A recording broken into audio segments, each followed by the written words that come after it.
Okarun is a miserable virgin nerd who got bullied daily and couldn't get chicks even if his life depended on it.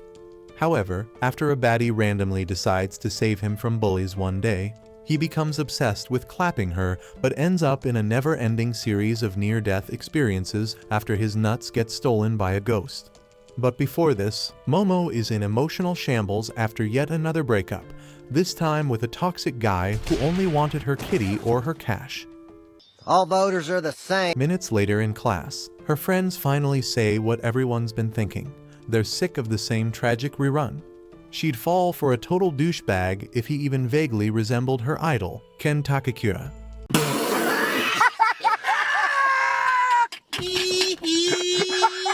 And they're done reminding her that dudes like that don't exist anymore, especially not in high school. As she mopes through the hallway, dragging what's left of her self-esteem, she spots a boy getting bullied and pretends to care about the aura-draining nerd just to shut it down. The bullies walk off, but the nerd she rescued totally misreads the moment and thinks she's actually into what he's reading. I'm gonna tell him. Don't you dare. Which, by the way, is about aliens. He starts tailing her like a lost puppy. Eventually, she snaps, but then apologizes and blurts out that she believes in ghosts, hoping it'll cheer him up. The stupid nerd isn't impressed, and somehow they end up in a full-blown argument about which is real, ghosts or aliens. It ends in a bet and a dare to visit actual haunted and alien-infested places. Momo ends up visiting an abandoned hospital, known for being pretty much a hangout area for aliens. Meanwhile, the king of nerds, who she nicknames Occult Kun, visits an abandoned tunnel, which people say is a hot spot for ghosts. You'd think they'd both turn back once they realize how creepy things are getting, but their dust-filled brains stop them from using common sense. While walking through the hospital, Momo admits to him that she actually started believing in ghosts because her grandma is a medium. When she was little, her parents died and her grandma took her in, making her do a weird ritual before going to school. All the kids made fun of her, including her crush, and that made her angry at her grandma. But she later realized that she was just upset at the fact that people laughed at her grandma because she loved her so much. Occult Kun doesn't have any emotional story like that though, or at least he isn't ready to share at the moment, so they keep chatting about random stuff until he sees a ghost that's weirdly interested in his fleshy magic wand. He immediately makes a run for it, completely forgetting Momo's warning not to. Because legend says, if you let Turbo Granny outrun you, she'll put a curse on you. Well, too late, because she does outrun him and grabs his Frank and beans. Is it the Frank or the beans? I don't know. It looks like, I think it's a little bit of both. Break some veins! Break some veins! Meanwhile, Momo meets her own nightmare as some creepy aliens known as Seropians suddenly strip and abduct her to use her for reproductive research. After explaining how they intend to replicate her kitty by drilling it with an android magnum. What the hell is even that? And yep, it's as horrifying as it sounds. They use hypnosis to stimulate freaky thoughts to get her in the mood. However, just as she begins to believe she's done for, a creature literally crawls out of her phone and attacks them. It's Occult Kun, but he's under the ghost's spell and control. The aliens immediately switch to their true form, but they're no match for the ghost currently possessing Occult Kun. After minutes of fighting, Granny Nut Gobbler takes over Occult Kun's mind, but the aliens also start to overpower her. Right then, Momo suddenly remembers something her grandma once said about power she never even knew was in her. Her newly awakened psychic abilities save her from the aliens and Occult Kun from the ghost, so they escape the UFO they apparently have been in all this while. The ghost then tells her that he isn't free though, and if they want his freedom, they should come meet her at the tunnel. They just barely survived the encounter, and now both believe in ghosts and aliens after learning the hard way. However, Momo has to keep her abilities on because of his curse, which means they have to find a way to beat the ghost. Occult Kun refuses to get her further involved and offers her his clothes, planning to face the ghost alone, but she refuses this and returns his clothes, insisting that she follows him. However, he still won't let her waltz around in her underwear, even if his nuts are missing. This catches her off guard, because that happens to be one of her favorite lines from her idol. Trying to play it off, she finally asks for his actual name, so he casually says his real name is Ken Takakura, and her mind immediately implodes. A match made in heaven, quite. The fact that his name is truly Ken Takakura is messing with Momo's head a little too much, so she makes him promise never to use his real name, giving him the nickname Okarun instead. Soon after this, the sun rises, and Momo doesn't think the ghost is a morning person, so she suggests they head to her place instead. Minutes later, they get to her place, and Okarun suddenly becomes a low-budget ghost rider once he tries to step into her yard, so she tosses him in a river to chill. Turns out her granny had put a protective barrier that she completely forgot existed. She then removes the talisman, letting him into the yard without turning into roasted steak. Luckily, her grandma isn't around, so they head straight to her room. She has to change, but also needs to concentrate to keep his curse in check, leaving them both in an awkward and extremely freaky situation. She then hands him some clothes and goes on to ask what it feels like not having a sausage anymore, but that's not an experience he's willing to share. After confirming that it's really no longer there, they start arguing about whose fault it is, and Okarun admits that he didn't want to miss a chance to have a friend, which was why he kept desperately bugging her in the first place.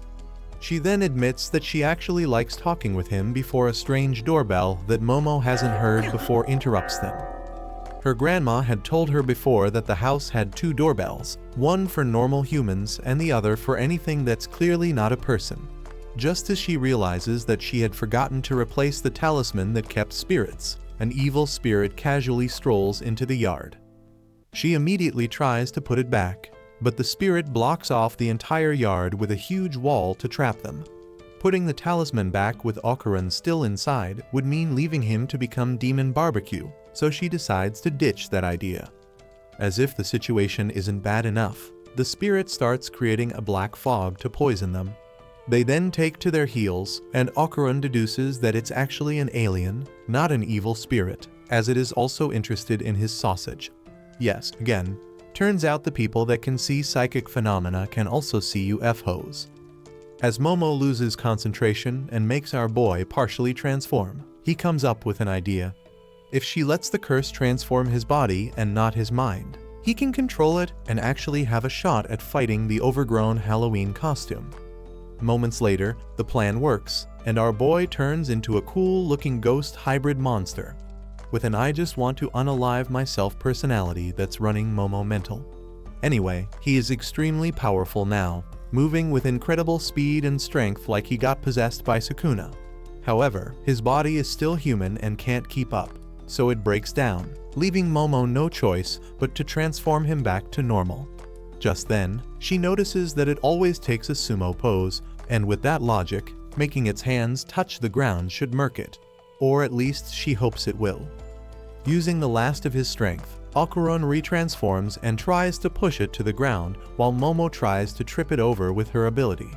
This almost works, but it suddenly develops extra limbs that keep it from touching the ground. Nice try, okay? Nice try. It then grabs Momo and pounds her into the wall over and over, using her as a punching bag, but she uses this to her advantage.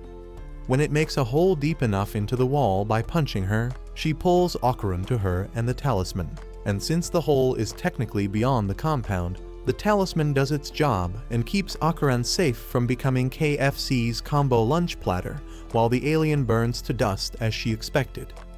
With the transformation giving our boy a cool new hairstyle as a bonus, he tries to celebrate, but the excessive use of energy causes Momo to feel lightheaded, so she faints, leaving Okarun's curse to run wild.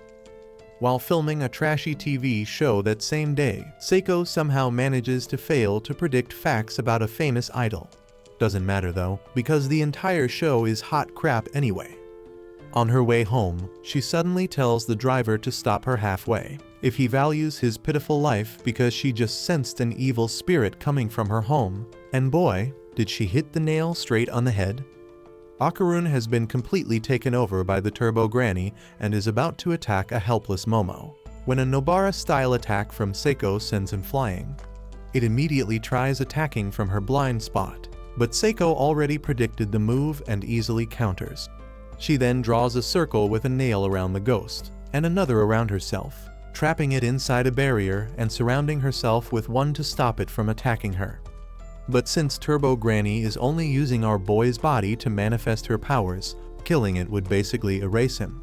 Seiko really doesn't seem to care though, because she casually draws another circle around the ghost, now including the nail, thereby converting that space into a barrier and basically preparing our boy for a one-way trip to his ancestors.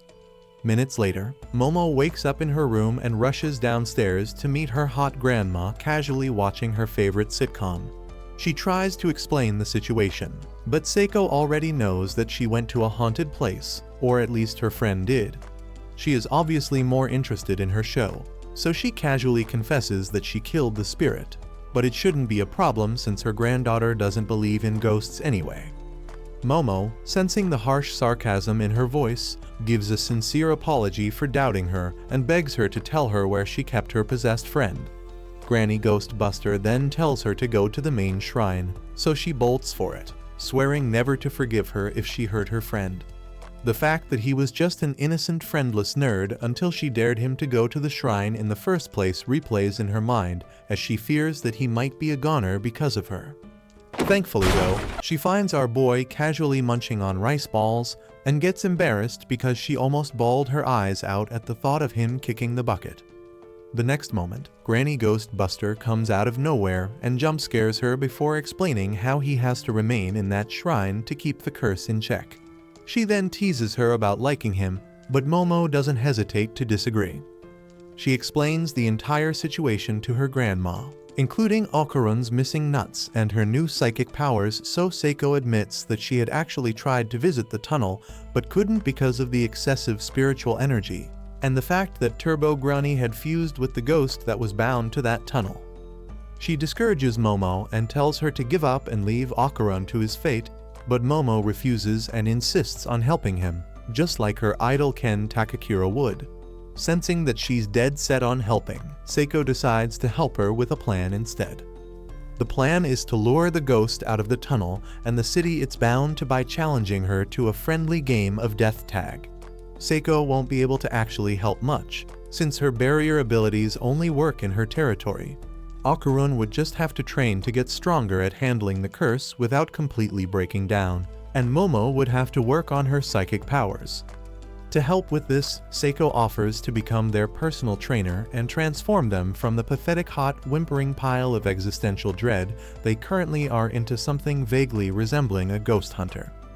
Later, Momo and Okarun have a little genuine moment where they promise to be there for each other in their own messed up little way. Meanwhile, on the news, it turns out that Seiko's predictions about the popular idol were actually dead on. The next morning, a whole new problem arises. Okarun needs to use the men's room, but Momo needs to keep an eye on him at all times to keep his curse in check, which means he's going to have to take a dump in front of her, a situation neither of them prepared for. She explains to her grandma how she has to see auras in order to grab or contain it since her powers are a lot more powerful than when she first awakened them. But for some reason, they've been reduced to her only being able to move stuff a short distance. Seiko then suggests that she try feeling it instead, but that doesn't work. Right then, Okarun realizes that he can't hold it in any longer and ends up having to do his business in front of Momo. Oh geez, that's embarrassing. Needless to say, this experience definitely provides the motivation needed to beat the hell out of this Turbo Granny. Speaking of the ghost, it suddenly visits Momo and informs her that she has to come face her tonight, which means their whole training plan just got thrown out the window. With no other choice, Seiko sends them both off to fight Turbo Granny in traditional Japanese clothing that's supposed to be ghost-proof. Underneath all her sarcasm, she wishes her beloved granddaughter Momo luck and prays for her safe return. As embarrassing as it is to ride a public train in traditional Japanese armor, Momo remembers the worried look on Seiko's face and swears to take the ghost down. Minutes later, they arrive at the tunnel and find that it's as spooky as it was the day Okarun lost his literal manhood. I feel bad for him now. F*** him. After arguing over who will go in first, Momo remembers how they beat that giant alien and deludes herself into thinking there's no way it would be any bigger than what they've already faced before. Right then, she regrets ever thinking they stood a chance because Turbo Granny turns out to be a colossal monstrosity that covers the whole entrance to trap them. Momo immediately tries to attack by throwing metal bats at her, but she munches on them like snacks in an instant. Momo then releases Okarun's curse and lets him transform into his monster forms, which gives them a small boost in confidence. However, this doesn't last long because the curse immediately disappears as soon as his sausage returns. Just as they're about to kiss their young dumb lives goodbye, Momo remembers what Granny Ghostbuster advised her about getting it to play tag and challenges it to a game. Just as Seiko predicted, it immediately succumbs to this and accepts the challenge, giving them a chance to take another breath. Momo's challenge is to catch them both after giving them a 10-minute head start, and that's very fine by Turbo Granny. She starts counting, so they dash back the way they came, with Momo wishing that she could have gotten them more time to get the hell out of there. Unfortunately, Turbo Granny has a weird way of counting and reaches her 10-minute delay time in a matter of seconds. She then traps Momo and starts counting for Okarun with the same counting style. Once again, she's done in a matter of seconds, but our boy refuses to go down without a fight, especially not after his promise to Momo. He grabs on as tight as he can and bites her melons. That's enough internet for me today. I am going to wash myself with holy water to get rid of all the stupidity I saw today. Which is just wild, but at least it does the job. His clothes, which were blessed by a spiritual medium, aka a Granny Ghostbuster, weakens her, so she has no other choice than to possess him again in order to get rid of the clothes. Momo then uses this chance to trap her inside Okarun's body. She's finally able to feel auras instead of just seeing them, so she does this with ease. In a matter of seconds, they gain the upper hand against Turbo Granny, but the fight isn't over because they have another spirit to deal with. The one bound to this area who now wants its Turbo Granny back. Apparently, dead spirits sometimes turn into freshwater crabs so that they can cross the river to the underworld.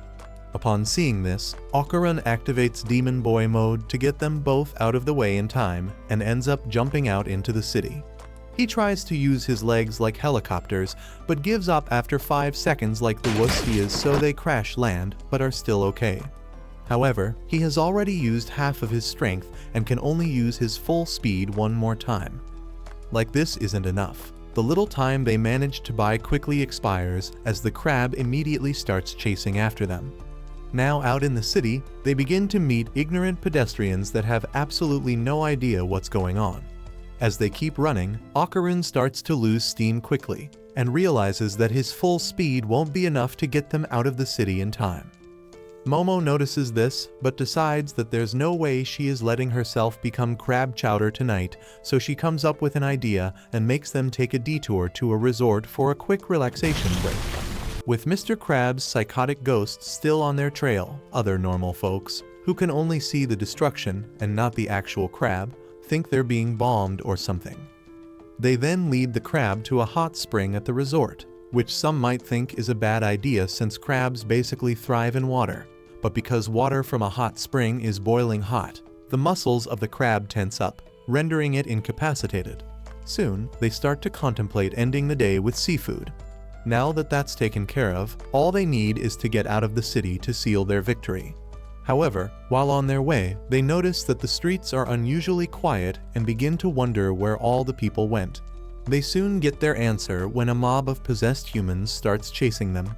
Turns out that cunning old hag spirit had called for backup from the cemetery in the city. To make matters worse, the not-so-cooked crab re-enters the game of death tag, and now everything is chasing them, so Momo tells Okarun to use his last strength to go full speed. He reminds her that it won't get them out of the city in time, but at this point, there's no option. He immediately fires off, and with the help of her psychic abilities, they navigate the horde of possessed humans and avoid the giant crab, all while staying en route. She then spots a moving train, and that gives her an idea, but he detransforms in midair. After using the very last drop of strength to retransform so they can land, his body completely reaches its limits, which means no more demon boy for a while. It's then that Momo realizes she let go of the old hag for a second too long.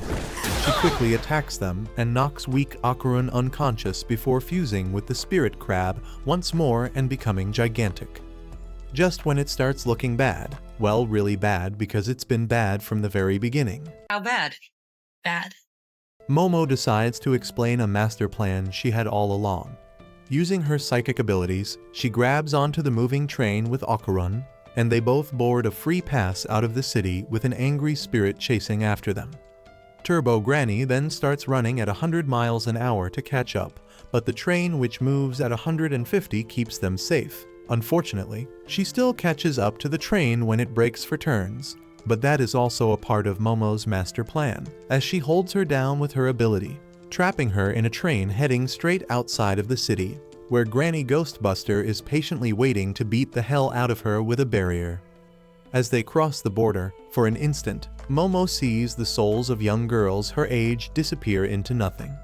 Once they stop, Seiko explains to her that the tunnel was actually the burial ground for so many young girls who were unalived. She had wanted to handle it more softly, but sometimes some spirits have to be forced to move on. Turbo Granny had always shown up near the spirits of unalived girls for some reason, maybe trying to console them. Whatever the case, the dead should never harm the living and vice versa, which is why stomping in on their territory because of a stupid dare wasn't the brightest idea.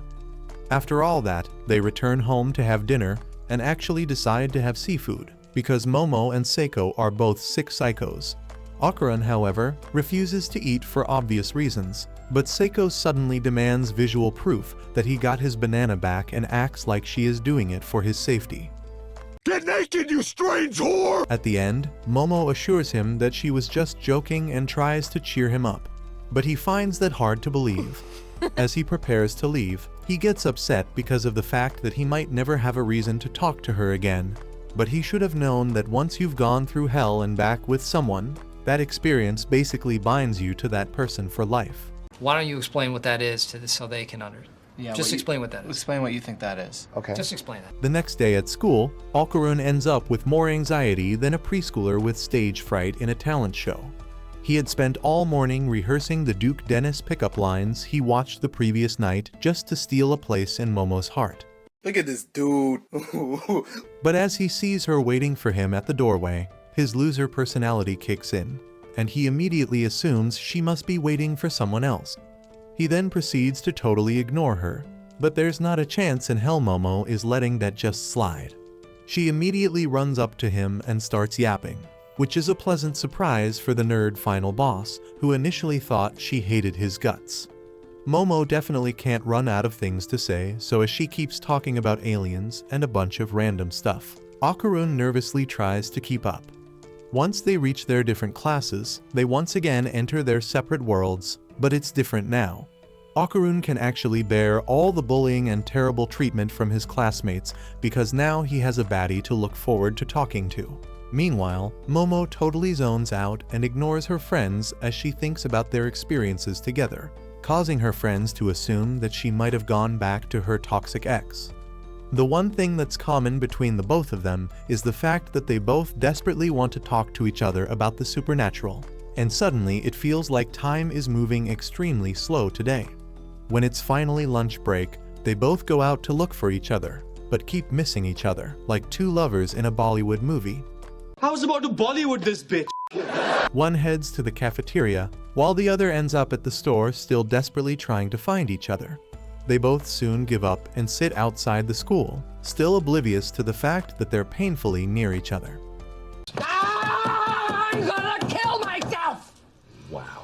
I'm going to kill myself and it's your fault! Momo then begins to wonder if she was a bit too pushy earlier when she was blabbing about aliens while they walked to their classes, and Okarun's loser personality kicks back in, as he once again feels like he doesn't deserve to be her friend. This causes them both to feel pretty awful about themselves, and as they both get up to leave, they bump into each other, with faces smooching the other like a peanut butter and jelly sandwich. As their cheesy goose chase finally comes to an end, Another web of drama unfolds as Momo's friends, who had seen them, immediately assumed that they were exchanging mouth juices. In a bid to both defend themselves, they start bickering and completely reject each other, even though their chemistry is so thick you could touch it. You ain't fooling nobody. After they separate to keep up the act, Okarun goes to spend some alone time in the men's room and begins to reflect on the things he said. The next moment, he realizes something terrible that he really has to tell Momo about. Momo, on the other hand, who is currently being ganged up on by her friends who are teasing her about being in love with a nerd, is in no mood to speak with him. She actually goes a little overboard just to maintain her baddie reputation and harshly tells him off, sending the biggest idiot on this planet to whatever hole he crawled out of.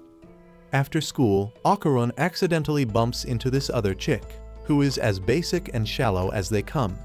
As she starts playing nice girl with him and pretends to actually be talking with him all for attention, Okarun, who's a helpless virgin, immediately falls for it as just a touch from the hottie melts the brain cells he has left. Momo, who's already feeling down about the way she reacted to Okarun before, immediately feels her heart sink when she sees the chick flirting with him. It gets a lot worse when she overhears her bad-mouthing him literally moments after flirting with him. As a sweet comeback, she uses her ability to drop a metal washtub on her head and ends up knocking her out. Then she rushes over to Okarun asking him to walk her home, and starts flirting loudly to make sure she could hear, while giving the devilish girl a deadly stink eye. On their way home, Momo apologizes for her rudeness earlier. Okarun, although glad that they are friends again, has more important news to share, so that genuine moment is cut short. His banana is back, but his balls didn't make the trip back home.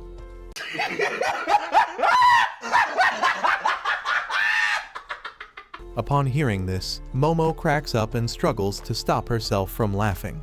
Granny Ghostbuster on the hand had already suspected this, which is why she was interested in seeing it during that crab dinner.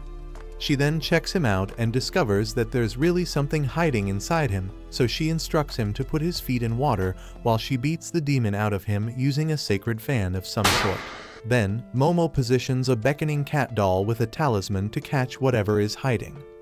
Once she beats him, a new aura shows within Okarun, so Momo uses her ability to pull it out until it enters the doll. The next moment, the doll takes off running, so they all start chasing after it, and although it manages to escape for a brief moment, Momo eventually uses her abilities to track it and traps it in the closet. Turns out the squirming possessed doll is actually Turbo Granny. Unfortunately, she's far from done with this story, and she's nowhere near the afterlife where they thought they sent her. Turns out when Seiko activated her barrier, she had rescued her spiritual energy and sneaked into the cracks, hiding in Okarun's body until she was able to recover her strength and straight up unalive all of them. Big talk for a squirming doll cat about the size of a volleyball. But she does have an ace up her old sleeves, because if she goes, any hope of our boy getting his nuts back goes with her. She then tries to blackmail him into unaliving Momo and Seiko for her, but of course Okarun refuses. Just then, he suddenly transforms, which shouldn't be possible since Turbo Granny is no longer inside him. Seiko then explains that her magic fan only beat the spirit's consciousness out of him, while her power and everything else remained in his body. After coming to terms with the fact Okarun can now transform on his own, and detransform without Momo's help, they decide to focus on getting his baby makers back. Momo understands that deep down, the evil spirit had always cared for unalived girls, so she strikes a deal with her and promises to return her power once she returns our boy's jewels. However, things suddenly take a weird turn because Turbo Granny sort of has no idea where the nuts are. It turns out that this idiot's balls are safely covered in shiny gold spirit essence, but they're too small to be found anywhere in the big city. Plus, it's full of powerful spiritual life force, which means there's a big chance someone else has already snatched them. Turbo Granny immediately tries to make it look like she isn't responsible for the loss of his two greatest assets, but a 5-minute reasonable beating from Momo and Okarun returns her back to her senses. After hours of scouring the city for his nuts, they give up searching and return to Momo's home, where Seiko goes to gather some intel. She however warns Okarun to remember that the power he now has isn't his own, and to be careful while using it. The next day at school, one of Okarun's classmates tries to get him to set him up with Momo. It's then that Okarun realizes he never noticed that Momo is actually a pretty cute 10 out of 10 baddie, but he'd rather focus on their friendship instead. At this point, I don't think this idiot will ever get laid. What forcefully drags him out of his dreamy thoughts is the rumor that Momo goes around getting down with all the boys in the school. This pisses him off so much that he switches to Demon Boy and starts demanding to know who started the rumor and scaring the crap out of the brat who said it. He then transforms back to his nerdy self and walks quietly to his seat, trying desperately to calm down. Turbo Granny, who had sneaked in with him in his backpack, suddenly pops out of nowhere and freaks him the hell out, so he races out of the class with his bag to confront her. Turns out, Seiko had given her permission to leave since it's not like she could harm anybody in this form anyway, so he decides to let it slide. She then tries to get Okarun to let her in his body again, with the promise to help him control the power that went berserk just now, and to leave him alone once she gets her power back. Thankfully, the fact that he is a miserable loner has not fully damaged his brain, so he rejects the offer. Just then, Momo finds him, so he tries to explain the situation, but the fact that he's noticing how hot she is makes him stutter and back out. He can't even face her, and she has no idea what's going on. She soon starts chasing him, and the possessed cat doll is left unattended. Back in her class a couple minutes later, Momo complains to her friends about how Okarun suddenly started avoiding her, so they tell her about how he got pissed at a dude for trash talking her and the nasty rumors that are spreading around. Somewhere else in the school, that shallow chick that got her head bashed by Momo is busy glazing herself, while boys gawk over her as she walks past them. She always turns and gives a fake smile, giving them a little hope that they have a shot with her, when they have a better shot at seeing flying pigs. She got mad about the metal washbowl Momo used to fracture her skull and started the nasty rumor out of spite, but she thinks not many people are talking about it, so she's even more upset. For some reason, she believes that Momo is a demon because she could clearly see her psychic abilities in the shape of arms following her around. This sick narcissist of a girl believes she's been chosen because of something as stupid and basic as her beauty.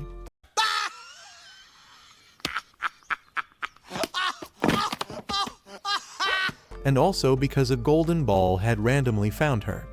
A golden ball that looks an awfully lot like one of the jewels our protagonists are looking for. Apparently, she was around the train station when the battle between Turbo Granny and our boy was going down, and the jewel dropped and landed on her. That was also when she started being able to see the supernatural, and now she takes the jewel with her everywhere. Shortly after this, her friend gets back with everything she requested, including a Bible and a cross, for some reason. She is either gearing up for an exorcism or is into some very weird foreplay. Either way, she has everything she needs for a plan she's cooking up that already looks very dumb. Her friends are just rolling along with it, even if they're starting to fear that she's completely lost it. She then spots a woman in a red dress on the field, but no one else can see it, so she starts acting super weird, but maintains composure anytime a boy walks by. To avoid looking suspicious, she communicates in sign language to start her plan after school, and our sneaky cat doll watches all this from the shadows. At lunch, Okarun is still being weird and avoiding eye contact with Momo, so Turbo Granny explains how she's been snooping around the school looking for the jewels. It's possible a human took them, but that would mean the psychic ability in the human would be activated, and they'd be able to see spirits, which also means spirits can see them, and they'd be basically cooked. Turbo Granny had seen the woman in the red dress on the field, but she didn't really think much of it despite seeing that Era, our delusional narcissist girl, was prepping herself for a supernatural whooping. After school, Era suddenly asks for a private chat with Momo. She refuses at first, but later gives in after recognizing her as the girl she dropped the washtub on, but only because she wants to squash any drama now before it develops into something else. Okarun is left to continue the search without her, but Turbo Granny informs him that Era is the girl she saw looking at the woman in red, who is actually an evil spirit. Era then leads Momo to an abandoned warehouse, where she's jumped by Era's friends, before Era proceeds to vanquish her with the cross, which was her low IQ idea all along. Momo uses her abilities to take care of Era's friends, and when she sees that the cross isn't working, she unleashes her secret weapon, our boy's nuts.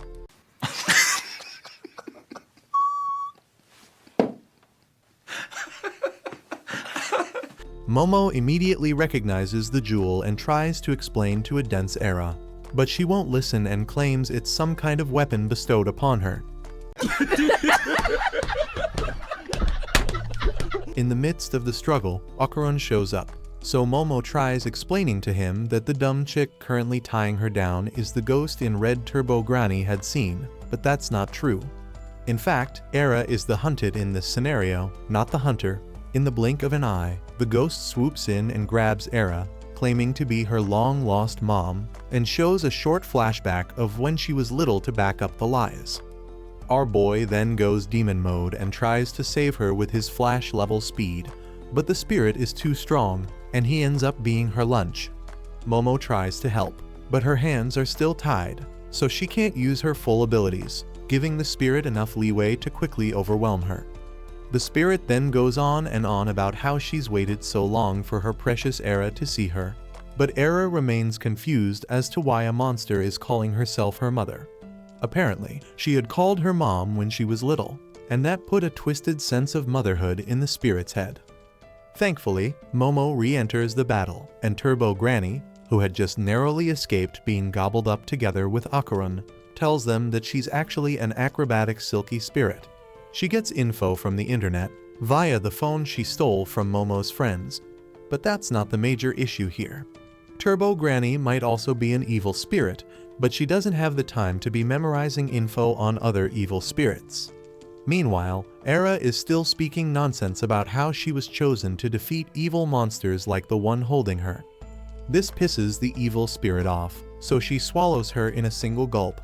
As she then blames Momo for all of this and goes on to face her, Momo asks that Turbo Granny release her arms so she can stand a chance, but she refuses, and that leads to the spirit dealing serious damage.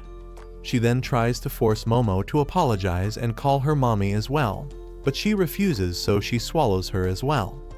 When Turbo Granny demands that she vomit them all out, she refuses, but all of a sudden, the ghost catches on fire. Turns out that when she ate Momo, she also ate some of her hair, and that cross Era was holding was actually a lighter, which a smart girl like Momo would have figured to use to burn the hair from the inside out. The beckoning cat doll that Turbo Granny possessed ends up being a sign of good luck, as nothing else can explain this unbelievable coincidence. Left with no other option, she pulls her hair out, along with Momo and the others, so they can start taking this fight seriously. So don't be a dweeb. Subscribe now or Turbo Granny might steal your nuts. Now upon seeing this, acrobatic Silky totally loses it and uses her burnt hair to throw a tantrum. Momo and Okarun immediately make a run for it, but since he can't use his full speed due to the twist and turn layout of the abandoned shed, she catches Momo. However, as Okarun keeps holding on to her precious Era, she continues chasing them. He evades her attacks, but she lands a hard kick that sends him flying like the Powerpuff Girls. Finally, nothing is in the way between her and her precious Era. She doesn't really mind not being called mother as well, as long as she gets to devour her like KFC chicken. This way they can be together forever. Except now she can't move. Turns out all that running around made her hair get tangled in all sorts of places. Momo's quick thinking saves them once again, but Acrobat Silky isn't going down without a fight, and Momo has to hold her down while she tells Okarun to use his abilities to take her down. Unfortunately, they discover that he can't use his powers for an attack because until now he had only used his power to run and evade attacks and had never actually attacked anyone. What? With Momo slowly losing her grip, he tries to think of something quick, because Acrobatic Silky is also tearing her own hair just to attack again. With no other choice, he uses his full speed to body slam her out of the building. Just then, Turbo Granny finally comes out of hiding in his backpack and is disappointed at how he's using her power, even though it got the job done. She then heads over to search Era and finds one of Okarun's jewels. Just as they think the worst is over, they realize that Era isn't alive anymore. They immediately rush to check her pulse and heartbeat, but there's nothing there. Turns out that once a normal human gets eaten by a spirit, then it's basically game over for them. Our little power couple only got spared because they weren't normal humans. In a desperate attempt to save her, Momo tries using her psychic hands to give her heart a manual jumpstart while Okarun does CPR. Turbo Granny then tries to tell them it's no use, but they keep going anyway. Just then the half-dead spirit returns, staggering back and longing for her Era. They immediately raise their guard, but she's no longer interested in fighting. Instead, she volunteers her aura to be used as some sort of battery to restart Era's life. Momo naturally doesn't trust her at first, but after she breaks her own jaw to prove she's done munching on humans, she has no choice but to let her do her thing, although she doesn't let her guard down, and neither does Okarun. Acrobat Silky then tells her to use her powers to create a link between her aura and Era's, which she obeys to the letter. In a flashback, we see a poor woman going home from work where she got down with dudes to get paid. On her way, she spots a beautiful dress for kids and eventually goes home to meet her young and lively daughter, who's very happy to see her. She lives a very low-class but soft life. She works multiple jobs during the day, teaches her daughter how to dance like her, and shares warm meals with her. She also does freaky workout sessions with men for money and uses it to take care of her daughter, who she loves very much. She soon saves enough money to buy that dress she saw the other day for her daughter, and they share many beautiful memories. The innocent little girl doesn't see her mother's pain only because she hides it so well. It's all smiles and rainbows until it crashes. Debt collectors come to destroy her home, push her into broken glass, and take her precious daughter. She tries to stop them amidst the bleeding, but they kick her down in the eyes, blinding her. Once she regains consciousness, her daughter is nowhere to be found, and she immediately loses it and takes to the streets, panicking in search of her daughter, and later collapses on the bare street grounds. And thus, a terrible story unfolds, and all her spirit can do is dance aimlessly in the land of the dead. Just then a little girl mistakes her for her mother. Little Era's real mom had actually passed, and she was having a hard time dealing with it as well. That was when the big misunderstanding happened. The spirit had lost her memory, and somehow the trauma had made her think Era was her lost daughter, just because of that one identity mistake, and thus Acrobat Silky was born. Minutes later, Era wakes up in tears, and Momo immediately breaks down too. So Okarun thinks Acrobat Silky hurt her, but she didn't. She had just witnessed the entire story, and it snapped a chord in her already fragile heart. Acrobat Silky then begins to apologize to Era for hurting her and literally starts to break into pieces, because she had given up her aura. It's the ultimate game over for her, for real this time. And because of how much regret she still has, she's not going to cross peacefully like the other spirits. Instead, she'll go to the void, where she'll basically be erased completely, just like your browser history after a couple hours on the hub. In her last moments, Acrobat Silky begins to regret how she couldn't take care of her real daughter, buy her real dresses, or just generally be a good mom. Just then Era instinctively runs to her and hugs her, saying the exact words she would have wanted to hear from her real daughter. Era desperately wishes for a safe passing to the other side, for both her and her daughter, as she vanishes into nothing. The next morning, they all enjoy a nice breakfast at Momo's house. Our boy Okarun then uses the opportunity to admire the hot chicks he is currently having breakfast with. Momo breaks off the silence by being the bigger person and apologizing for throwing a washtub on Era earlier. Era doesn't accept this, however, and restarts her baloney talk about them being demons and she being the one to vanquish them or something. She knows for sure that she saw Okarun transform into something unholy last night, and Grandma Seiko is definitely way too young and hot to be anyone's grandma. Well, that's true in a way. Seiko naturally agrees with the young, charming lady who just called her hot. However, it soon turns into a full-blown noodle brawl between the two ladies, and a whole lot of bad table manners. After swearing to get stronger and beat Momo, Era leaves and Seiko actually starts rooting for her. She returns moments later to inquire why Okarun bothered saving her back at the battle, so he pulls the cool MC card. saying that he did only what anyone should do in that situation. She then continues yapping about him being a demon, but having a human heart, and promises to free him from Momo's curse, whatever that means. On her way home, Era starts catching feelings for our boy Okarun and starts fantasizing about it like a girl who has read way too many Wattpad novels. Okarun, on the other hand, is in a sort of sticky situation because in order to get his jewels back, it has to be played like a game of baseball, with Turbo Granny is the deranged pitcher, Seiko's the unexpectedly badass batter, and Okarun's poor family jewels. Yeah, they're literally the ball. Hot Granny misses, and the most painful punishment you can give to a man befalls our boy, but it's worth it to get one of his nuts back. That said, they still need to find the other one, but they have no idea where to look. The next day at school, Okarun starts making suspicious excuses about why he can't hang out with Momo at their usual spot, bringing on his loser energy once again. During lunch, her friends are surprised to see her without her nerd bestie, and she complains to them about feeling some way about his new behavior and begins to suspect Era is stealing her man. On her way to get a drink, she spots her Okarun lying on top of Era and freezes in shock as her worst fear comes to life. Here's what actually happened though. Okarun had lied about being busy and was getting some training behind Momo's back because Seiko had told him to build his physique, and he needed to get stronger to be able to protect his dear Momo.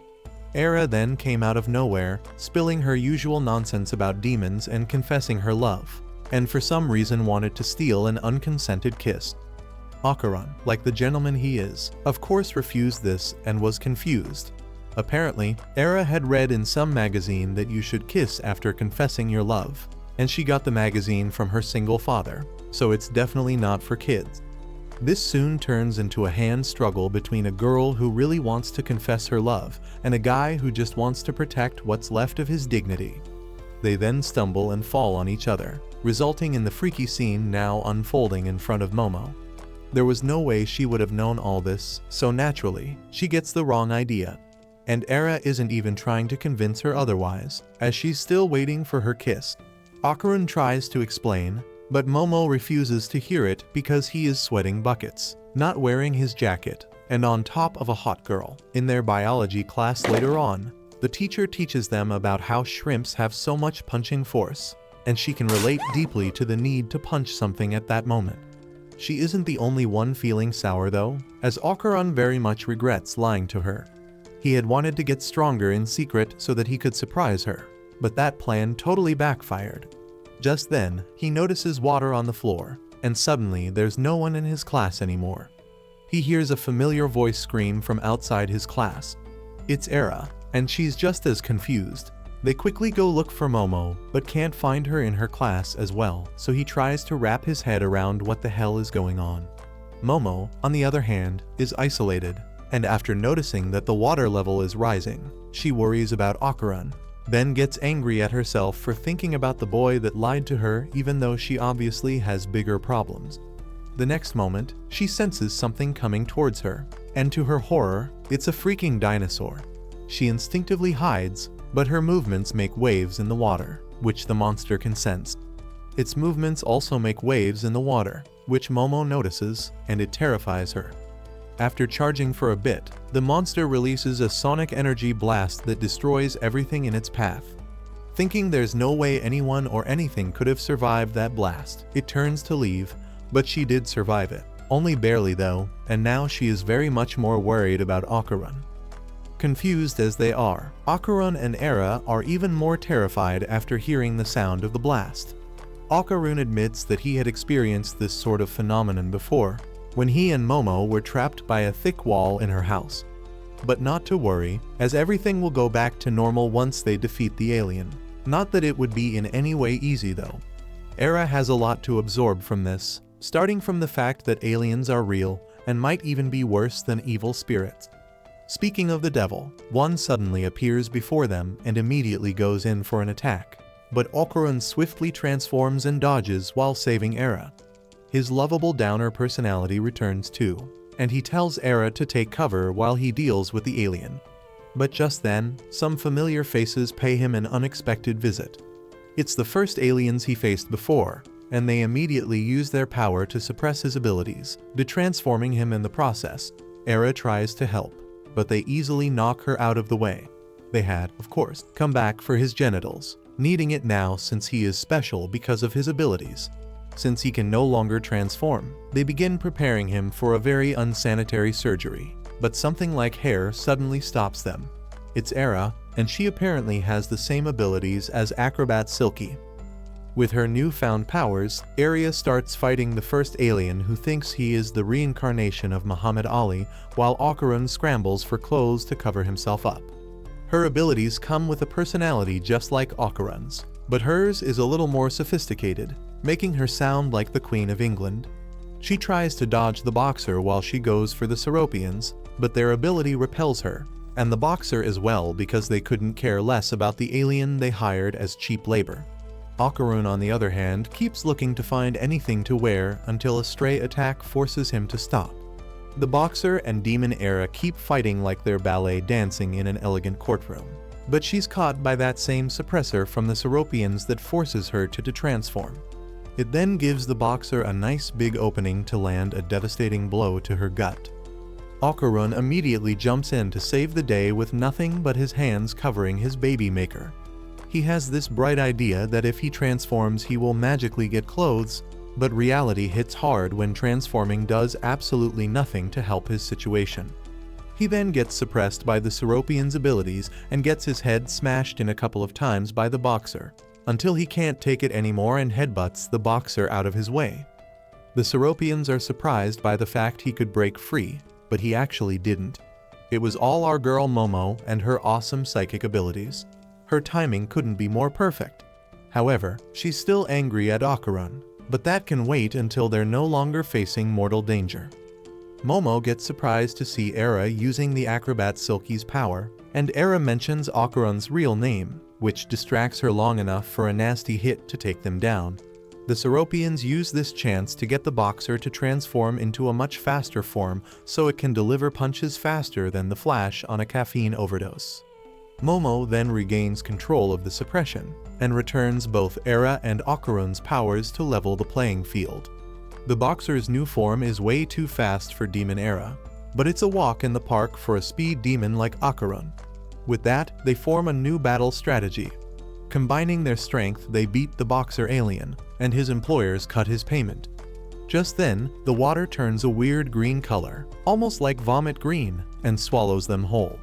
Soon they're all swimming in a pool of green, and no one feels super glad about it. The walls are all made of water too, and Momo sees a familiar creature which turns out to be her old energy blasting pal, the dinosaur.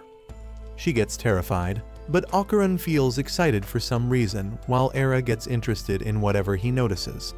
The Seropians must have hired it too, because they go on about how disappointed they are.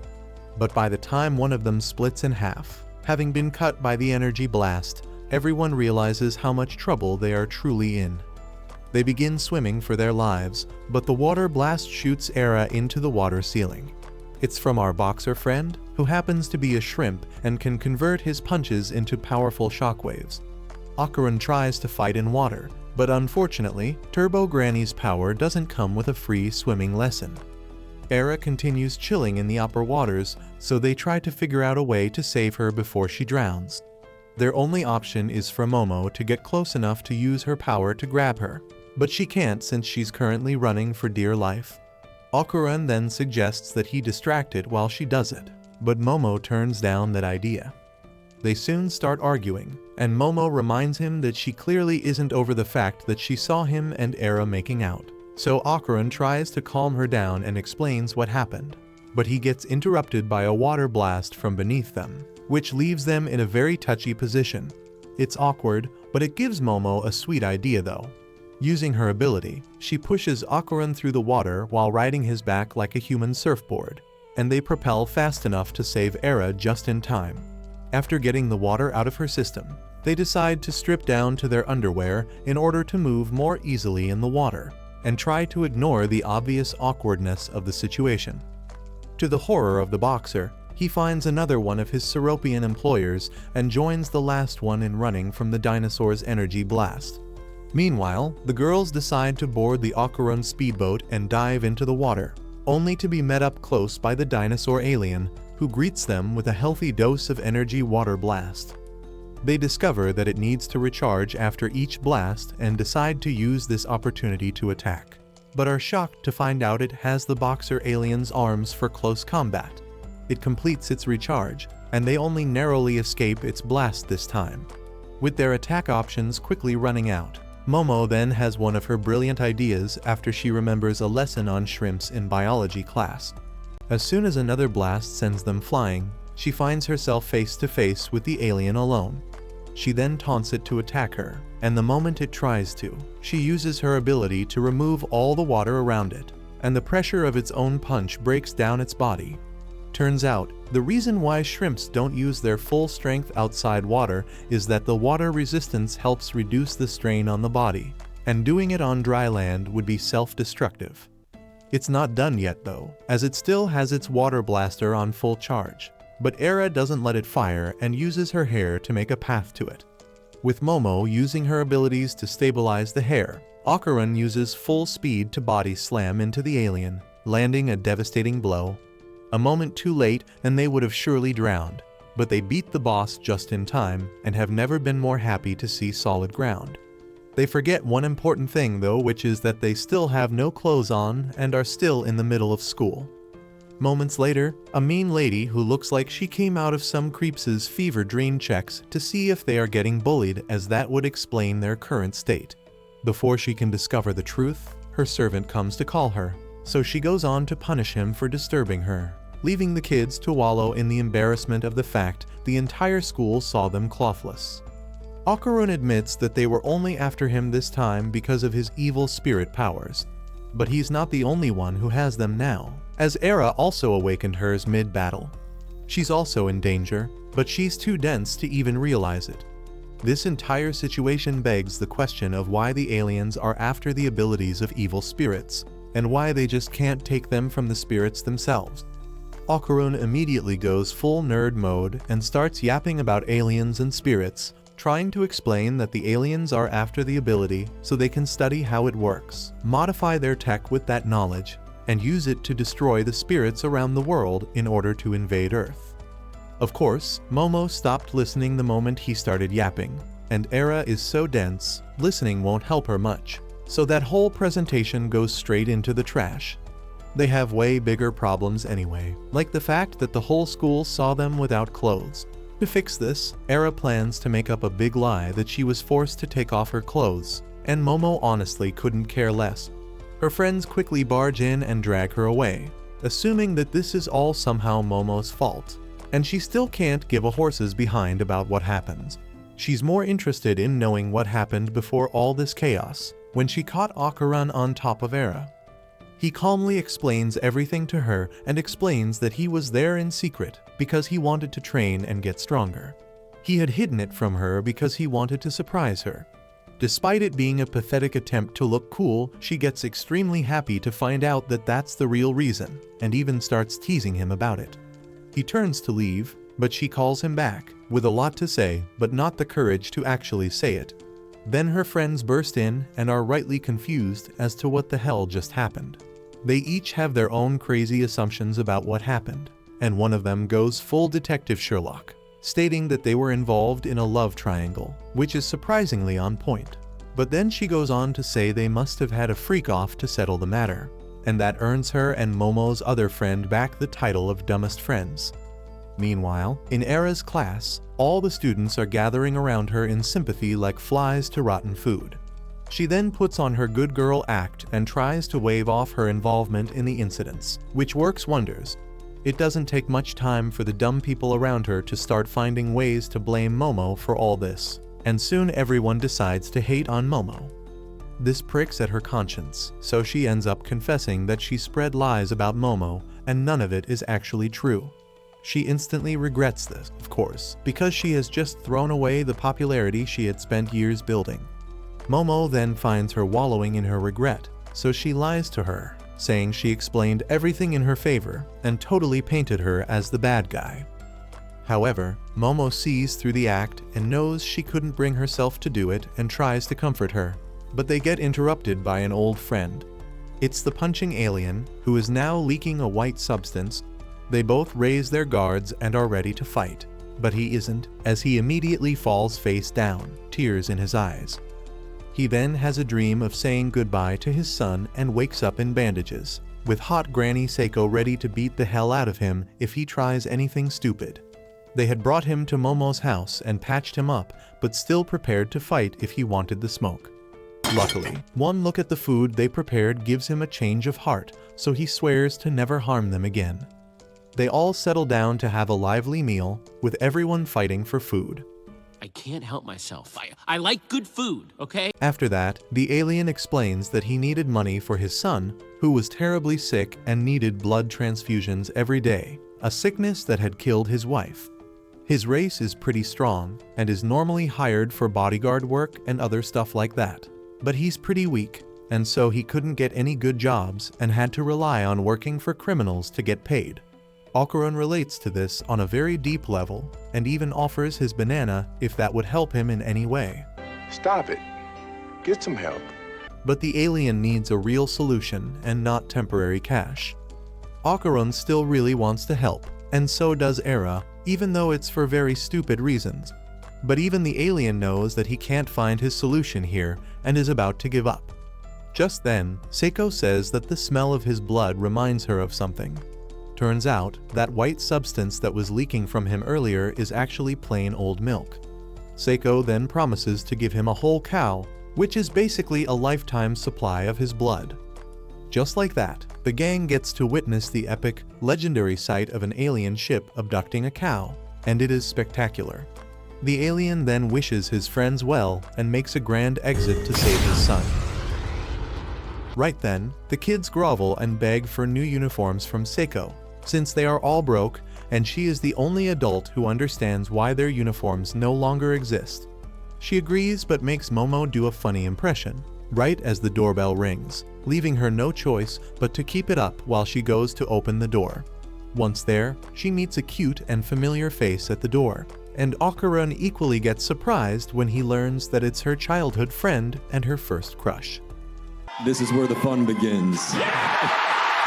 The smoking hot Chad is named Gigi, and his brain-melting face causes Okarun's insecurities to skyrocket until he shows his quirky side, which is basically a mixture of awful impressions and just weird movements that immediately erases all the affection they had just a moment ago. Apparently, he and Seiko had some sort of arrangement that Momo is definitely not aware of, and now he's going to be living with them, but Momo is not having any of it. Okarun is not a big fan of the idea either, but since they have no say in how Granny Ghostbuster runs her place, they reluctantly accept this new development. Era then returns to her usual low IQ yap session and thinks that Momo is building some sort of evil army, so she rushes home to go prepare hers, whatever that means. Okarun needs to leave as well, but Momo makes a big deal about him not saying a proper goodbye, wanting him to promise to see her tomorrow as it is his turn to say so. Back in the house after her toxic rant, she demands a reason why her childhood crush is now living with them, and as it turns out, Gigi's parents are hospitalized, so he has nowhere else to go. He could have just gone to stay with relatives, but he is buttering up Granny with praises and is slowly turning into her favorite person, forgetting that she has a literal grandkid, so he's definitely not going anywhere anytime soon. While they're doing dishes, Gigi outright apologizes for making fun of her when they were little and admits that he can see ghosts now. Momo immediately asks whether he picked up Okarun's golden jewel by any chance, but he didn't. Right before middle school, he and his family had moved into this house out of town, which was nice at first because it was in the mountains and he loved nature as a kid, but he kept feeling that there was something off about it. He had almost convinced himself that it was nothing until the thing stared him in the eye, proving its existence. After that, his parents gradually got sicker, and they tried hiring spiritual mediums like Seiko, but most of them ended up unaliving themselves. They could only recommend our hot granny as his last hope, and that's why he showed up. He then apologizes for trauma dumping without giving her a heads up, and she accepts his apology. What shocks her is the fact that Seiko is leaving this case to her, as she can't use her powers outside the city. Gigi suddenly being able to see ghosts means that Okarun's jewel isn't far away. She would even give her free uniforms for life as a sweet bonus if she takes on this case. Meanwhile, Gigi's mind is blown when he finds out that Granny Ghostbuster is actually her grandma and not her aunt like he thought. The next day, Gigi transfers to her school and class, and naturally all the girls can't stop gushing over him while the guys struggle to hide their jealousy. Even Momo's friends fall for him, and that just grosses Momo out, especially when he announces that they're living together. He even announces that they're dating, and that ensues a whole lot of drama. Meanwhile, our boy Okarun is busy twisting and turning with jealousy, overthinking about Gigi and his relationship with his Momo. He can't stand the idea of both of them together, so he does what any guy with emotional problems does in this day and age and hits the gym. As he's training, Momo jump scares him and decides to have lunch with him. Gigi also comes along. Oh no, not this clown again. And that just makes everything awkward. But when he brings Momo's favorite drink, she's happy with him. And that just sticks a needle into Okarun's already injured heart. He turns to walk away, but is stopped by a running biology class dummy that chases him all the way back to Momo and Gigi. Momo then spots a golden jewel on the mannequin and tries to follow it. But Gigi won't let her, so she uses her psychic hand, and the dummy ends up pulling them both with it, with Okarun desperately trying to catch up. This time, Okarun decides to remove his shoes and socks and transforms before catching up and grabbing them. Gigi thinks he's another monster, but Momo explains it to him. Using their wit, they finally catch the dummy, but he disassembles himself and reassembles to get out of their hold and just keeps running. They eventually lose track of him. Then Momo punches something in her hand and he screams out, revealing his location. He is at the junkyard for some reason, on the floor and in pain. Turns out Momo had grabbed his heart when he disassembled, and after getting to the junkyard, they ask for the golden jewel that belongs to Okarun. However, they get thrown into another sob story as they learn that the reason he's there is to meet with his lover, a female biology class dummy who had been thrown away because she was no longer useful. To make matters worse, their manufacturing date is too far apart, which means they can never be together. But the guy refuses to hear any of that. Despite their love story being so freaky, Okarun relates to it on a deep level because it opens his eyes to how he feels about Momo. Soon after this, the kids grovel and beg Seiko to take in the female dummy while the male one heads back to his job at the school. As the biological model he is, he would visit his love at night. First off, she inquires about the other jewel. Turns out the jewel was no jewel, just a Christmas decoration. After some thinking, she agrees, as long as they don't disturb the neighbors, and tells Momo to set the table for dinner. Gigi volunteers to help her, and they look so cute together, making our boy Okarun boil with jealousy. Remembering the story of the dummies, he decides to take a stand and beat Gigi at his own game. He then rushes over to help with the table and starts doing weird impressions like Gigi.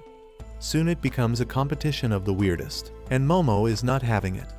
Seiko then reminds Momo to pack enough clothes for her trip to Gigi's house, and completely shatters what's left of Okarun's heart as he never thought she would be sleeping over. So he insists on going too, which is fine by her. At school, some dumb NPCs decide to sneak in at night for the usual low IQ activities. Then they hear some footsteps coming towards them.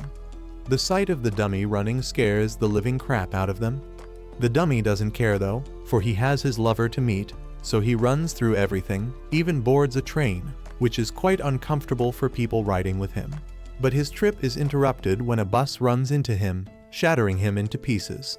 Momo ends up having to wait all night with the female dummy waiting for the male, but she promises not to leave her side until he arrives. The male one only shows up in the morning when she's already off in dreamland. Momo then wakes up to the gross sight of them making out and gets heartbroken when she hears that he plans on coming every night. Meanwhile, Gigi develops serious insomnia as he keeps seeing that thing all night. On their bus ride to Gigi's house, they play a card game and Okarun loses terribly to no one's surprise. Gigi then brings snacks and starts getting even closer to Momo, causing boy Okarun to get extremely jealous.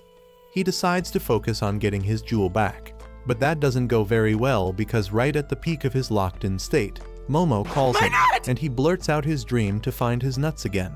He then decides to fight for Momo's attention with his nerdy alien facts, but later ends up bonding with Gigi instead, which Loki pisses him off, because he hates the fact that his rival is such a likable person. They finally arrive, and see that the town is packed full of hot springs, because there's a non-active volcano nearby that his dad is studying, which is why they moved there in the first place. The locals are also weird, staring creepily, but no one takes notice of that as they have to climb a crippling fleet of stairs, which is only fun for Gigi but ends up being a life-threatening marathon for Momo and Okarun. Upon getting to his house, Momo struggles to sense anything wrong with it, even though past mediums declared it evil before they even stepped in. They all step in, and for a second Okarun notices eyes on them, but it's the weird people of the town. She doesn't see anything wrong with the house, and the only thing spooky is when she turns on the TV, but it looks to Okarun like it turned on by itself. Okarun then gives Gigi a suspicious look, and he swears he didn't make it all up, which Momo easily believes. Spirits can hide their aura, just like Turbo Granny did inside Okarun that one time, but they'll have to come out eventually.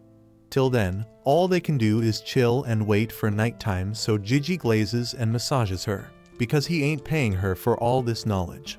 After he eventually goes to get her a drink, she calls Okarun to relax and sit with her. With nothing else to do, Momo goes to hit the hot springs alone, despite Okarun's disapproval. Left alone, the two boys decide to go play soccer, and as usual Okarun struggles with the basic moves, so Gigi coaches him. He secretly thanks his stars that Momo isn't there to see how pathetic he is, and decides to surprise her by working until he becomes the new Lemon Yamel. The next moment, Gigi suddenly asks if he is in love with Momo. Meanwhile, Momo relaxes alone in the hot spring, her intention being to give the boys some bonding time. She knows that Okarun doesn't have any male friends, and hopes they can be that for each other without her in the way. However, while thinking about what Okarun is probably doing with Gigi, she fails to realize that there is something watching her. By then, Okarun's brain has just clocked the question Gigi asked, so he stammers to find the right words. Gigi then admits that he likes her, and that gives him enough courage to also claim his love for her, before their friendly football match turns into a battle for who likes Momo more.